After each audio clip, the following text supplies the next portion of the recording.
குளிர்காலம் வந்துட்டாலே எங்களுக்கு கொண்டாட்டம் தாங்க. இன்னைக்கு நாங்க எங்க வந்தோம்னா, அல்பேக் தான். அல்பேக் வரணும்னு நாங்க நெனைக்கவே இல்ல. அந்த வாக்குல நாங்க டீ குடிக்க போனோம். போம்போது ஏதோ ஒரு சக்தி எங்கள இங்க இழுத்துருச்சு. சரி வந்ததே வந்துட்டோம். வந்ததுக்கு பர்கர் வாங்கலாமேன்னு சொல்லிட்டு பர்கர் வாங்குறதுக்கு யோசிச்சோம். அப்புறம் பர்கர் ரூ. 7 ரூ. 8 ஆஃபர் போட்டிருந்தாங்க. அதுக்கு நாங்க 2 ப்ரோஸ்டரே வாங்கிட்டோம்.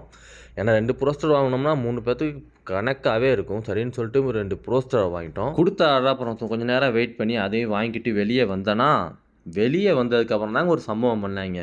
இத எடுத்துக்கிட்டு போயிட்டு எங்க சாப்பிடுறது? ரோட்ல சாப்பிடுவோமா? பார்க்ல சாப்பிடுவோமா? அங்க சாப்பிடுவோமான்னு கேட்டு, அன்னைக்கு ஒரு 1/2 ஹவர வீணாக்கிட்டானுங்க. அப்புறம் எதுவுமே வேணாம். வா ரூம்லயே போய் சாப்பிடலான்னு சொல்லிட்டு ரூமுக்கு வந்துட்டோம். ரூம்ல சாப்பிடுறதுக்கு பிடிக்கல எங்களுக்கு. அப்புறம் வெளிய ஒரு பெட் எடுத்து போட்டு அங்க உட்காந்துட்டோம். இந்த அல்பேக் புரஸ்டர்னா யாருக்கு தாங்க பிடிக்காது? எல்லாருக்குமே பிடிக்கும். என்ன ஒரு சோக கதை, மயோனைஸ் தான் ஒரு 2 டப்பா இல்லாட்டி 3 தான் குடுப்பாங்க. இருந்தாலும் பரவால்ல. ஏன்னா என் கூட இருக்க 2 பேர் இருக்காய்ங்கல்ல, 2 பேத்துக்கும் மயோனைஸ் அதிகமா தின்னா தல சுத்து வந்துரும் அவிங்களுக்கு. அதனால அவிங்க பெருசா சாப்பிட மாட்டாய்ங்க. அதனால நமக்கு அந்த ஒரு விதத்தில சந்தோஷம் தான்.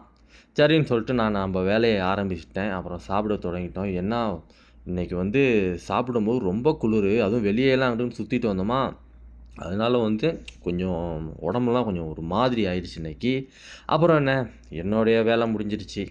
சாப்பிட்டு முடிச்சாச்சு. அப்ப நான் போயிட்டு வரேன். பாய்.